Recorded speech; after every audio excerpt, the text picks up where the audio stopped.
수요예배 오신 거 환영합니다. 네. 고난주간 잘 은혜롭게 보내고 계시죠? 네. 밖에 보면 가는 곳곳마다 꽃들이 피어 있어서 제법 힐링이 됩니다. 태초에 하나님이 천지를 창조하셨죠.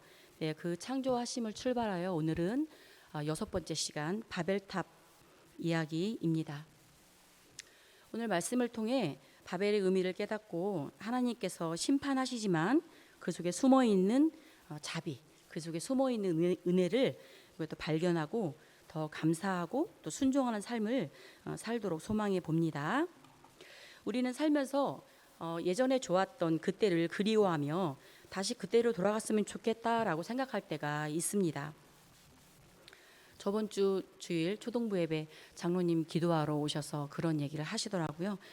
나도 초등부 시절로 돌아가고 싶어 이러면서 하시더라고요. 그래서 저도 그래요 장로님 제가 이렇게 답변해 드렸는데 그렇습니다. 또 이제 생각한 대로 일이 잘 되지 않을 때 그런 이제 처음으로 되돌리고 싶다는 그런 생각을 하게 되죠. 그리고 이제 이전 시간으로 되돌리는 것 이것을 우리는 리셋이라고 합니다. 우리 인생에도 이런 리셋 버튼이 있으면 얼마나 좋을까요? 창세기를 천천히 읽어보면 하나님이 인간에게 리셋의 기회를 주신 것을 발견할 수 있습니다. 아담과 하와가 타락한 이후 에덴 동산에서 쫓겨났습니다. 쫓겨난 그런 아담과 하와의 후손들이 날로 죄가 더해지면서 하나님께서 그냥 보고 있을 수만 없었습니다. 그래서 하나님이 세상을 심판하시기로 결정하였습니다. 작정하셨죠. 그리고는 노아를 택하셔서 방주를 만들게 하시고 또 40주야를 비를 내려서 홍수로 세상을 멸하십니다. 하지만 하나님은 노아와 그의 가족에게 은혜를 베푸신 것을 기억하실 것입니다.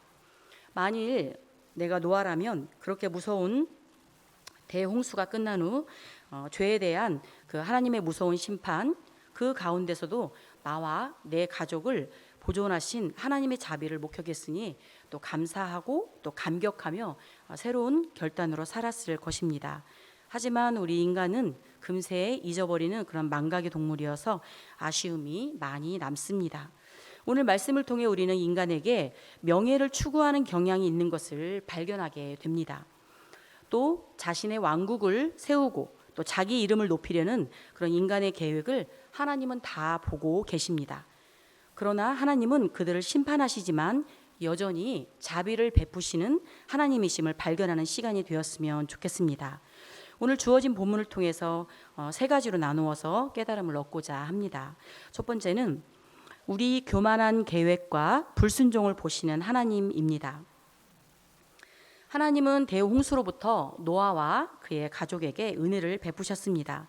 그런데 그의 자손들이 그 은혜를 망각하고 불순종하게 되었죠. 자, 우리 1절 한번 읽어 보실까요? 네, 1절 다 같이 한번 읽겠습니다. 온 땅의 언어가 하나요, 말이 하나였더라. 아멘. 여기에서의 온 땅은 전 인류가 온 세상이라는 그러한 뜻입니다.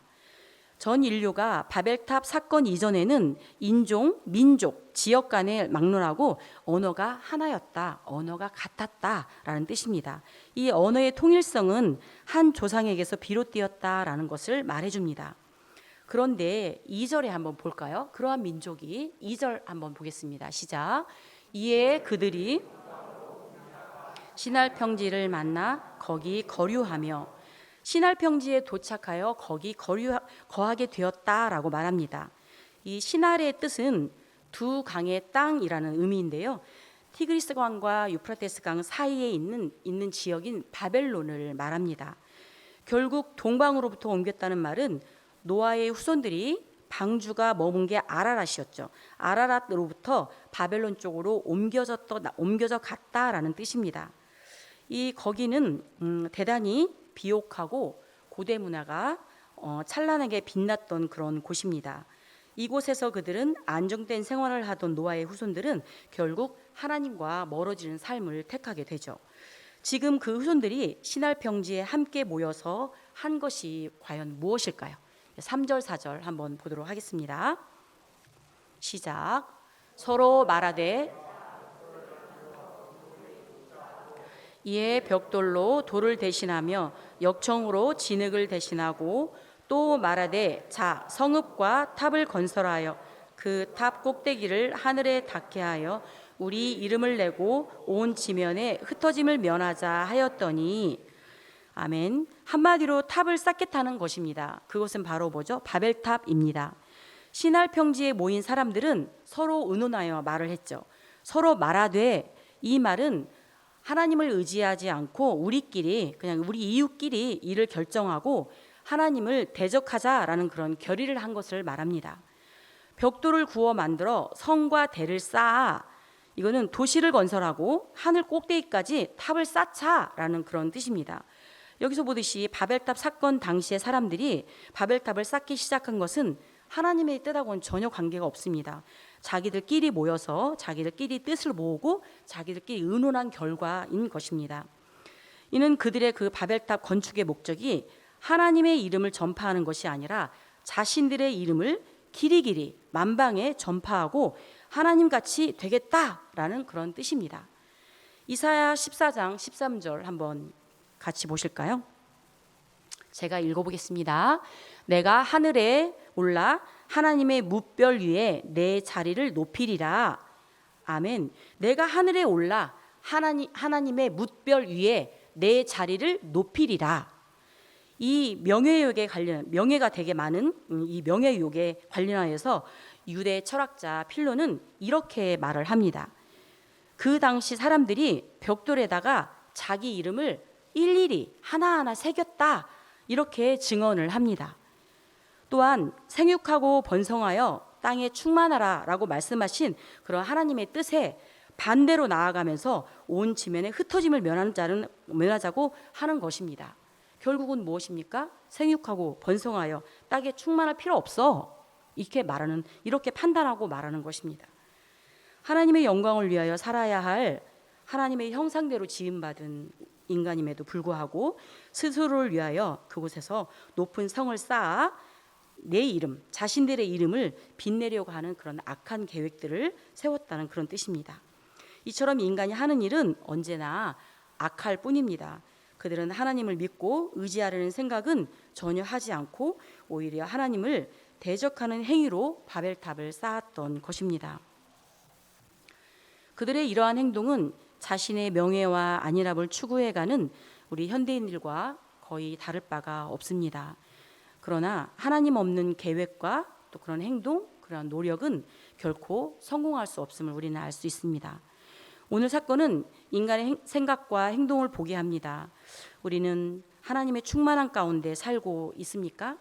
또 크고 작은 그런 일들을 결정을 할 때 하나님을 내 삶의 한 요소로 전혀 고려하지 않은 채 또 살아가고 또 행동하고 또 이렇게 말하고 결정을 하면서도 잘하고 있네, 잘했어 라고 이렇게 만족해 하지는 않습니까?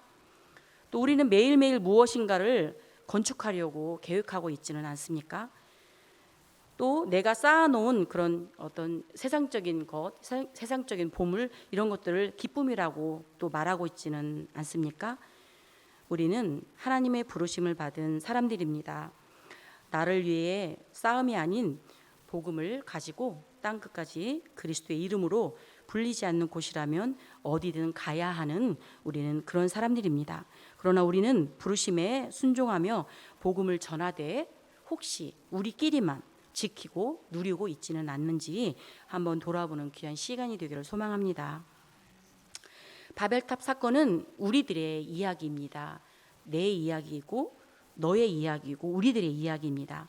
하나님은 우리의 불순종을 보셨고 또 보고 계시며 그럼에도 돌보셨고 지금도 여전히 돌보고 계시는 하나님을 볼 수가 있습니다.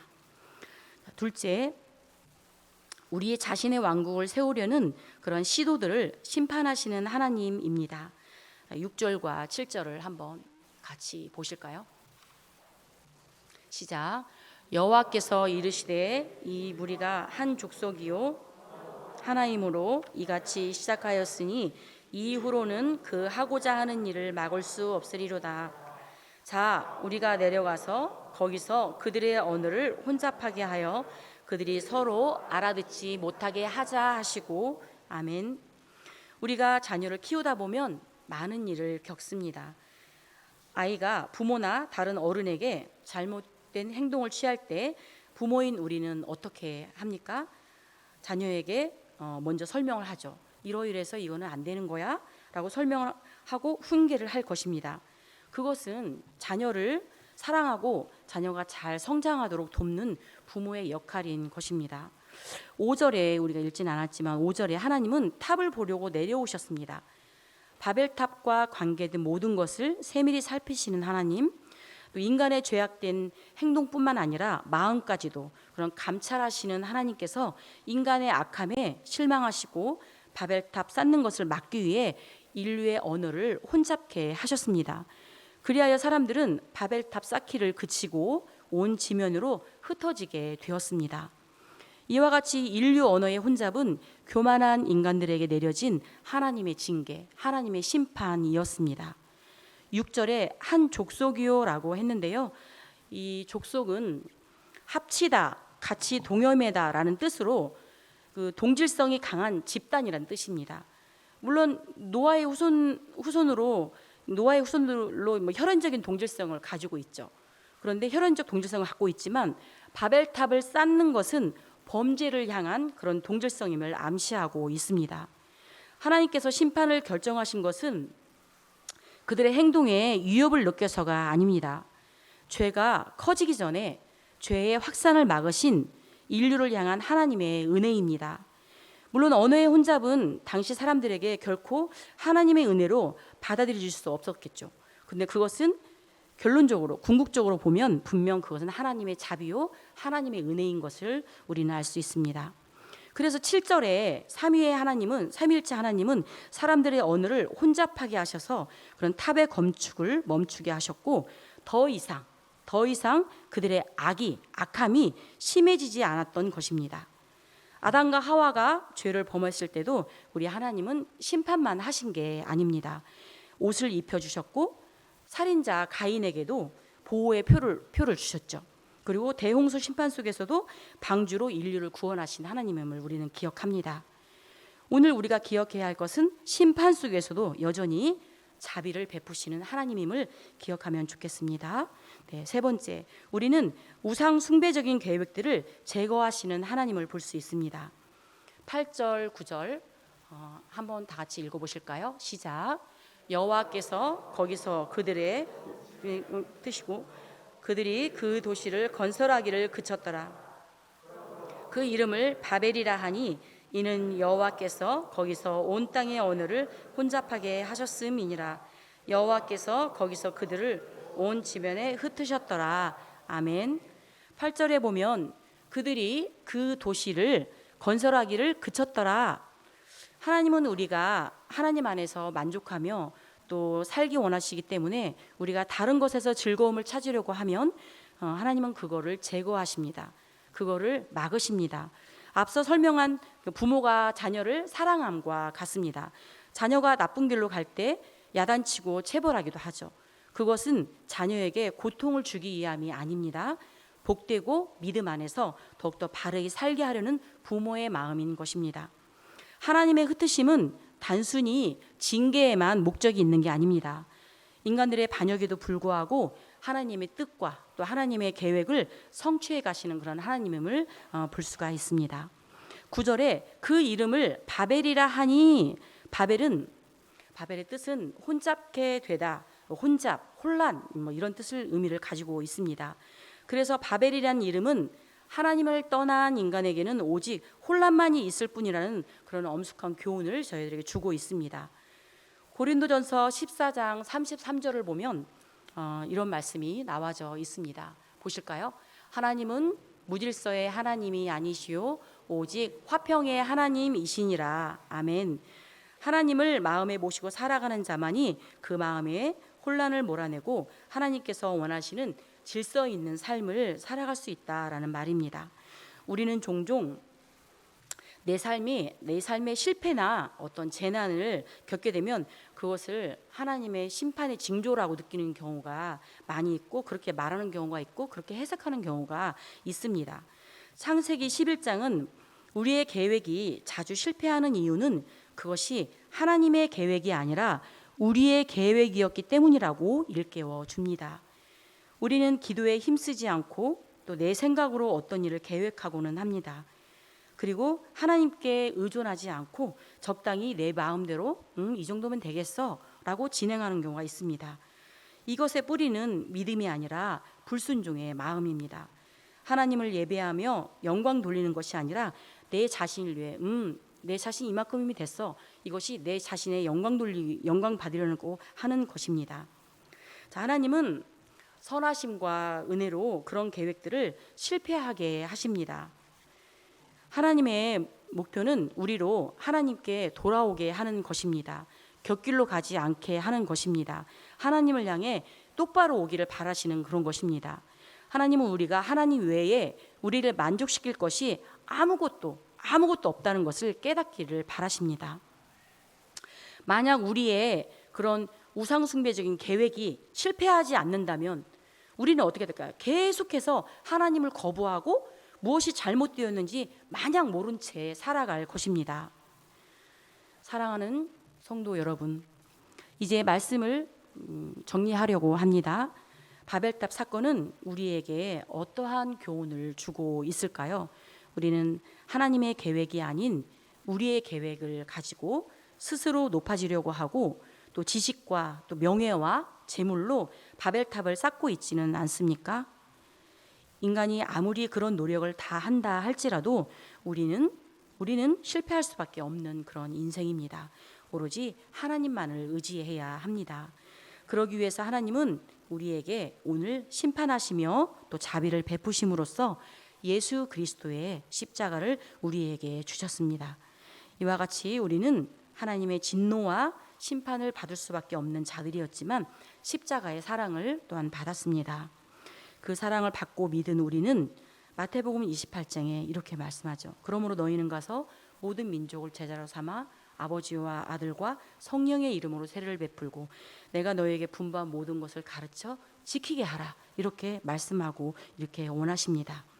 우리는 이 말씀을 이루어드리기 위해서 삶 가운데 예수 그리스도를 증거하고 십자가의 증인된 삶을 살기를 원합니다.